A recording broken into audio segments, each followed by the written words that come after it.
அன்னை தகவல் சேனலில் இன்றைக்கி என்ன பார்க்க போகிறோம் அப்படின்னா, தமிழ்நாடு அரசு மருத்துவ கல்வி மற்றும் ஆராய்ச்சி இயக்குனர் தேர்வுக்குழு, அதாவது government of Tamil Nadu directorate of medical education and research selection கமிட்டியில் நர்சிங் ஃபார் உமன் டிஜிஎன்எம் கோர்ஸுக்கு கால்ஃபார் பண்ணியிருக்காங்க. இது எந்த ஆண்டுக்கு அப்படின்னா 2024-25 ஆண்டுக்கான அட்மிஷன் ஓப்பன் ஆகுது. ஆன்லைன் அப்ளிகேஷன் முடிகிற டேட்டு 12/8/2024 அப்படின்னு சொல்லியிருக்காங்க. இந்த பாராமெடிக்கல் டிஜிஎன்எம் கோர்ஸு விண்ணப்பிக்க தேவையான ஆவணங்கள் என்னென்ன அப்படின்னா, அப்ளை பண்ணுறவங்க கண்டிப்பாக மெயில் ஐடி டச்சு செல் வச்சுக்கிட்டு அதில் உள்ள மெயில் ஐடி மற்றும் செல் நம்பரு கொடுங்க. செல்லுக்கு ஓடிபி வரும், அதை வச்சுட்டு ரிஜிஸ்டர் பண்ணிவிட்டு உள்ளார ஆதார் நம்பர் கேட்பாங்க. அப்ளை பண்ணுறப்ப தேவையான ஆவணங்களில் 10வது mark sheet, 12th mark sheet, TC, EMIS number மற்றும் 12th ரிஜிஸ்ட்ரேஷன் நம்பர் கேட்பாங்க. அதுவும் எடுத்துகிட்டு போயிடுங்க.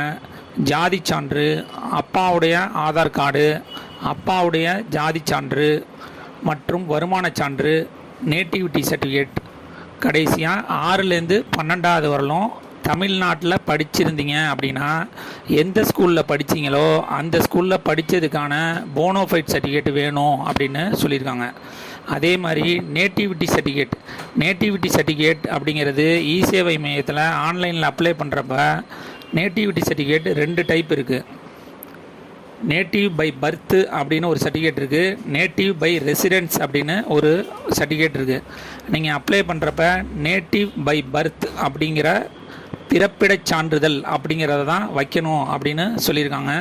அந்த பிறப்பிடச் சான்றிதழ் அப்ளை பண்ணுறதுக்கு கேண்டிடேட்டோட photo, Aadhaar card, mail ID, birth certificate மற்றும் எஜுகேஷ்னல் சர்டிஃபிகேட்டு 10th இல்லைனா 12th மார்க் ஷீட்டு கேட்பாங்க. அந்த சர்டிஃபிகேட் பிறப்பிடச் சான்றிதழ் நேட்டிவிட்டி சர்டிஃபிகேட்டை அப்ளை பண்ணுங்கள். வயது வரம்பு என்ன கொடுத்துருக்காங்க அப்படின்னா 17லேருந்து 35 வயசு இருக்கிறவங்க வரலும் இதுக்கு விண்ணப்பிக்கலாம் அப்படின்னு சொல்லியிருக்காங்க. 12th மினிமம் 40% மார்க் வாங்கியிருக்கணும் அப்படின்னு சொல்லியிருக்காங்க. 12th இல்லாமல் டிகிரி சில பேர் முடிச்சிருப்பாங்க, அவங்க டிகிரி முடித்தவங்களும் இதுக்கு விண்ணப்பிக்கலாம். டாக்குமெண்ட் என்னென்ன ஜேபிஜி ஃபார்மேட்டு, என்னென்ன பிடிஎஃப் ஃபார்மேட்டில் வைக்கணும் அப்படின்னா, ஃபோட்டோ சைன் மட்டும் ஜேபிஜி ஃபார்மேட்டில் அப்லோட் பண்ண சொல்லியிருக்காங்க.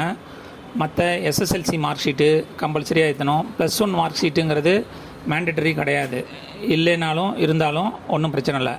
+2 மார்க் ஷீட்டு கண்டிப்பாக ஏற்றணும். டிசி பிடிஎஃப் ஃபார்மேட்டில் ஏற்ற சொல்லியிருக்காங்க. நேட்டிவிட்டி சர்டிஃபிகேட் பிறப்பிடச் சான்றிதழ், கம்யூனிட்டி சர்டிஃபிகேட் ஜாதி சான்றிதழ், போனோஃபைட் சர்டிஃபிகேட் 6வதுலேருந்து 12வது வரலும் தமிழ்நாட்டில் படித்ததுக்கான சர்டிஃபிகேட் அது. அதுக்கப்புறம் பேரண்ட்டோட ஆதார் கார்டு, கேண்டிடேட்டோட ஆதார் கார்டு, பேரண்ட்டோட கம்யூனிட்டி சர்டிஃபிகேட்டு, கடைசியாக வருமான சான்று வைக்க சொல்லியிருக்காங்க. விண்ணப்பித்து டிஜிஎன்எம் கோர்ஸில் சேருக. நன்றி, வணக்கம்.